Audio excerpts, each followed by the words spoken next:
marartuu koo situ fuudhee agartuu koo.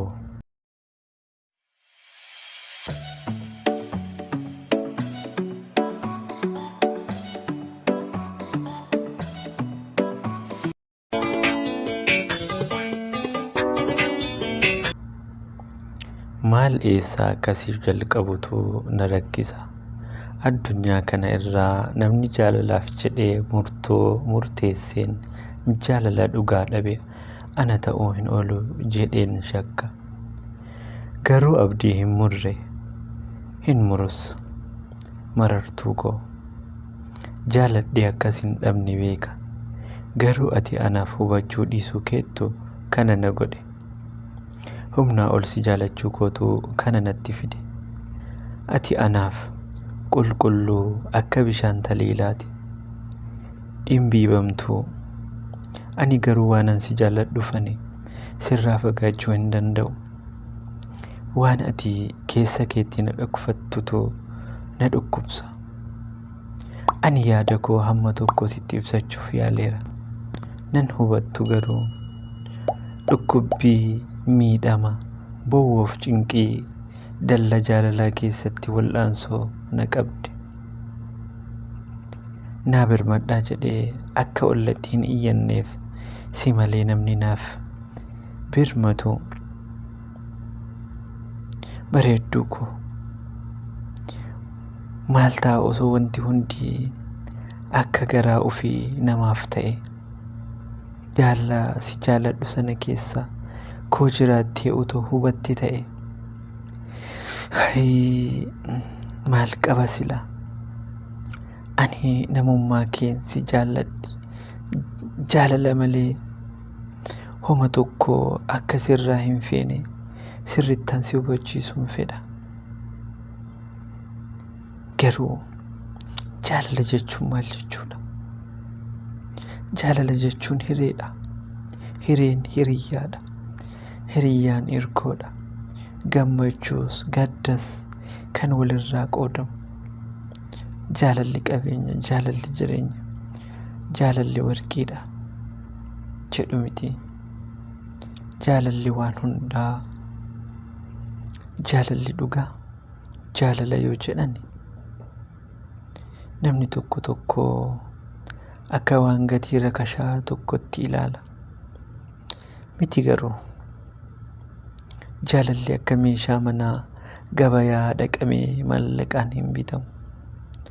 Utuu bitameyyuu qabeenya addunyaa kanaa guutuu irra jiru hundi walitti funaannamee jaalala dhugaa bituu hin danda'u.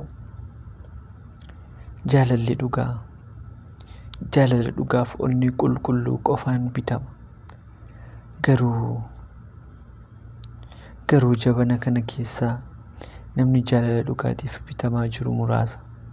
Sanuu namoota eebba haadhaaf abbaa qaban ta'uu mala. Kaan immoo jaalala faayidaaf sababa adda addaa irratti rarra'een warra raasanii har'aa bultii ijaaranii boru diigu. Sun kufaatiidha. Jaalalli dhugaa garuu hamma dukkana qabriitti nama biraa hin hafu. Yoo duuti addunyaa kanarraa addaan nama baafteeyyuu wal hin irraanfatan. Garuu jaalala dhugaa argachuuf nama dhugaan jaallatan saniin qormaata guddatoo nama mudatuu mala. Obsa cimaa gaafata. Jaalala dhugaa namaaf hubachuun xinnoo karaa fagoo fakkaatus galma gahuun isaa hin hafu. Dhugaan Rabbi qabdi waan ta'eef. Ta'us garuu jaalala kee shakkee dhiisee hin beeku. Ofii kooniin ofitti gunguma. Carraa maaliitu na mudata jedhee ofiif si barbaadaan si keessa of barbaada. Waan si barbaachisuuf hin yaadda'a. Marartuu koo, maraattuu koo, agartuu koo siif bareedinni uumaa akka ta'e bareecheen beeka.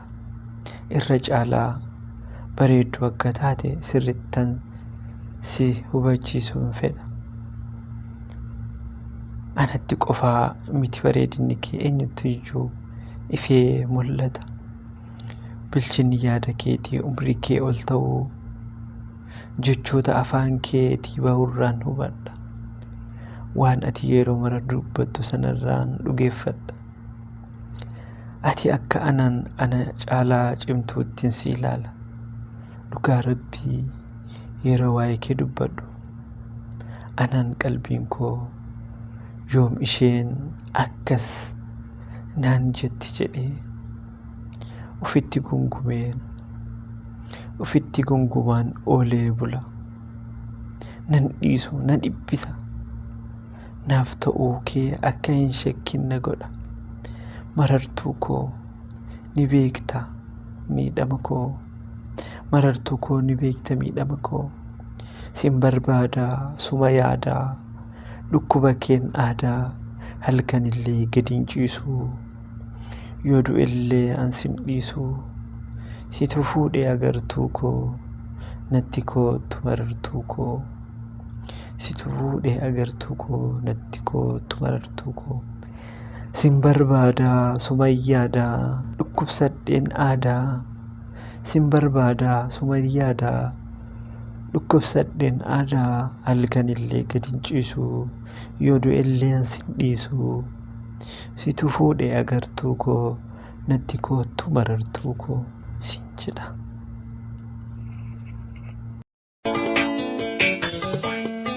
Egaa ashamaa akkam jirtu nageenyi koo akka jaalala akkuma jirtanitti isin qabu. Warreen hanga ammaatti maatii chaanel koo hin ta'in koota maatii chaanel koo ta'a jedha. Warroonni haaraa dhuftan welkamanaa dhufu jecha. Qophiin kun akka isinitti tolu abdii qaba. Subscribe, like, comment gochuudhaan nu deeggaraa nu cinaa dhaabbataa jira.